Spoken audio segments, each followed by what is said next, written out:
Welcome, everyone, to our conversation about endospores. Endospores are highly resistant, dormant structures formed by certain bacteria when environmental conditions become unfavorable, especially when space or nutrients are depleted. Endospores are not reproductive structures. Instead, they allow a bacterial cell to just protect its genetic material and essential cellular components until conditions improve. So the two important endospore forming genera that we're going to talk about quite a bit in this class are Bacillus and Clostridium. And what I want you to notice here, y'all, is these names are italicized. Okay, this is the name of a genus. So we're talking about the genus Bacillus, not the bacterial morphology Bacillus. Okay.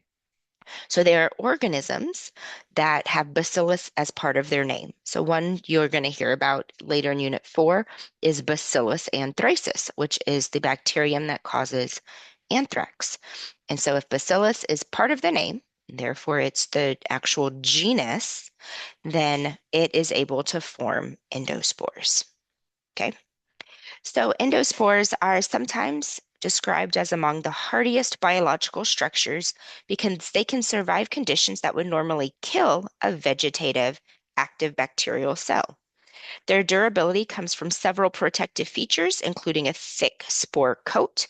They have very little water inside the spore, and they have protective molecules that help stabilize the DNA. So as a result of this, endospores can survive extreme heat, drying, radiation, and exposure to chemicals for long periods of time. This is why important things like surgical equipment need to be autoclaved or sterilized so that they can actually eliminate endospores.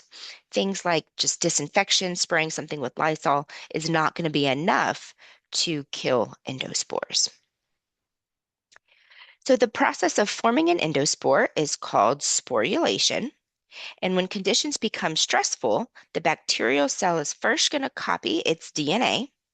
The cell then begins separating one copy of the chromosome into smaller compartment called the forespore, which you can see starting to form right over here.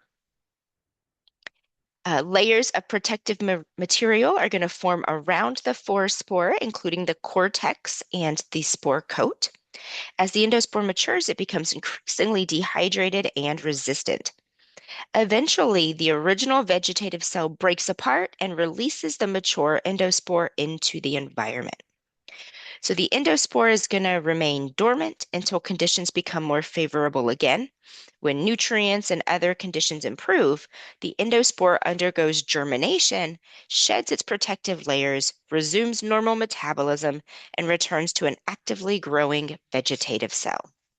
So these are pretty snazzy, and we are going to circle back to these in Unit 2 when we're talking about the different ways we try to control microbial growth, because endospores are something that we really need to consider when we're trying to sterilize an environment.